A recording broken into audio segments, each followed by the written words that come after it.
নমস্কার বন্ধুরা, আমার হোম কুকিংয়ে আপনাদের সবাইকে স্বাগত। আজকে আমি চলে এসেছি আবার একটি নতুন স্বাদের নতুন রেসিপি নিয়ে। আটা, ময়দা আর ডিম দিয়ে দারুণ স্বাদের এই রেসিপিটি কিন্তু আপনারা সকালের জল খাবার হোক বা বিকেলের নাস্তা বা স্কুল অফিসের টিফিন হিসেবেও কিন্তু আপনারা চটজলদি এই রেসিপিটি বানিয়ে ফেলতে পারেন।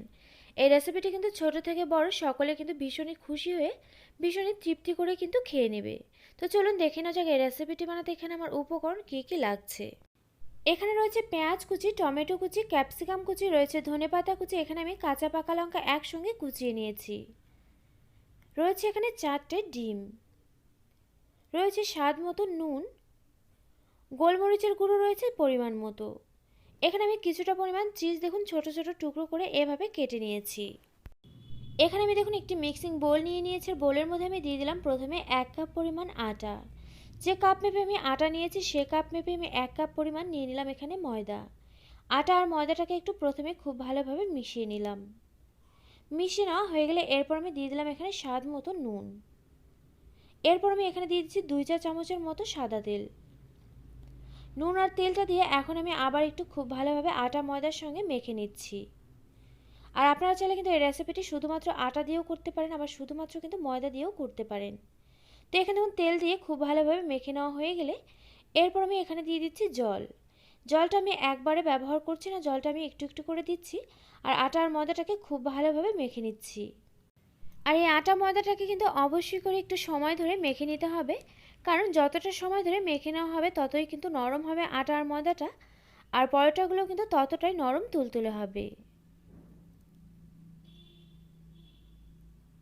তো এখানে দেখুন বেশ কিছু সময় ধরে আমি আটা আর ময়দাটাকে কিন্তু মেখে নিয়েছি। এখানে দেখুন খুব ভালোভাবে কিন্তু মেখে নেওয়া হয়ে গিয়েছে। এখন আমি এই ডোটার উপরে একটুখানি সাদা তেল মেখে নিচ্ছি। সাদা তেলটা এভাবে খুব ভালোভাবে ডোটার গায়ে মেখে রেখে আমি একটি প্লেট দিয়ে ঢেকে রাখছি। আপনারা চাইলে কিন্তু এই ডোটাকে একটি সাদা সুতির কাপড় দিয়েও কিন্তু ঢেকে রাখতে পারেন। এভাবে আমি এখন ঢেকে রেস্টে রেখে দেবো 10 মিনিট মতো। তো এখানে দেখুন ফিরে এলাম 10 মিনিট পর। এখন আমি ঢাকনাটাকে তুলে নিচ্ছি।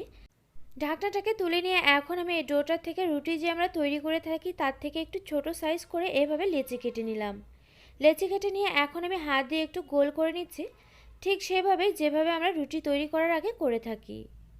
তো এখানে দেখুন রুটি তৈরি করার জন্য এখানে আমার একটা লেচি কিন্তু খুব ভালোভাবে গোল করে নেওয়া হয়ে গিয়েছে। একইভাবে আমি বেশ কয়েকটা এভাবে গোল গোল করে নিচ্ছি। তো এখানে দেখুন রুটিগুলো বেলে নেওয়ার জন্য কিন্তু আমার বেশ কয়েকটা এখানে দেখুন তৈরি করা হয়ে গিয়েছে। এরপর আমি এখানে দেখুন একটা করে লেচি এখানে নিয়ে নিলাম। এরপর আমি এর মধ্যে দিয়ে দিলাম কিছু পরিমাণ শুকনো আটা। আটা দিয়ে প্রথমে আমি লেচিটাকে একটু চ্যাপটা করে নিয়ে এরপর বেলে নিচ্ছি।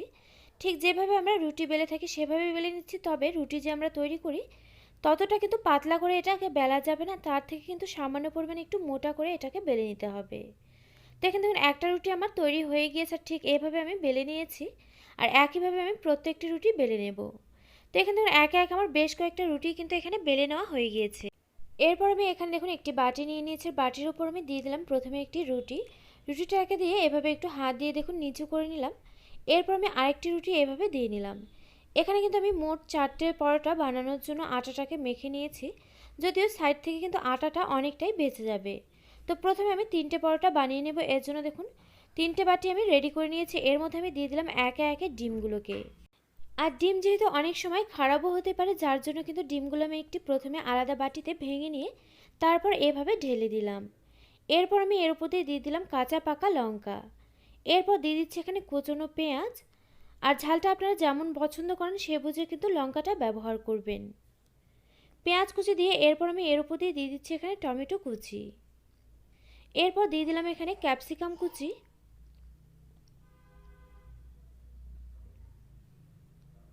এরপর দিয়ে দিচ্ছি এখানে ধনেপাতা কুচি। তবে ধনেপাতা কুচিটা সম্পূর্ণ অপশনাল, আপনারা চাইলে দিতেও পারেন আবার নাও দিতে পারেন। এরপর আমি এর উপর দিয়ে দিলাম বেশ কিছুটা পরিমাণ করে চিজ। আর এখানে গোলমরিচ আর নুনটা দেওয়ার সময় কোনো রকমভাবে ক্যামেরাটা অফ হয়ে গিয়েছিল, যার জন্য আপনাদেরকে দেখাতে পারলাম না। অবশ্যই করে কিন্তু গোলমরিচ আর নুনটা এখানে দিতে হবে। এরপর আমি এর উপর দিয়ে দেখুন একটি রুটি দিয়ে দিয়েছি। রুটি দিয়ে প্রথমে একটু হাত দিয়ে চেপে চেপে নিলাম। তারপর আমি রুটিটাকে এভাবে সাইড থেকে বাদ দিয়ে দিচ্ছি। একইভাবে আমি প্রত্যেকটি পরোটাই বানিয়ে নেব। এরপর আমি এখানে দেখুন একটি প্যান বসিয়ে দিয়েছি। আর প্যানের মধ্যে আমি দিয়ে দিয়েছি বেশ কিছু পরিমাণ সাদা তেল। আর এই পরোটাগুলো কিন্তু ভাজার সময় আপনারা চাইলে তেলের পরিমাণটা কম দিয়েও ভেজে নিতে পারেন, আবার বেশি দিয়েও কিন্তু ভেজে নিতে পারেন। এরপর আমি বাটিটাকে এভাবে উল্টে নিয়ে পরোটাটাকে এখান থেকে তেলের মধ্যে ছেড়ে দিলাম। এখন আমি পরোটাটাকে বেশ কিছু সময় ধরে একটা পাশ বেশ লালচে করে ভেজে নেব।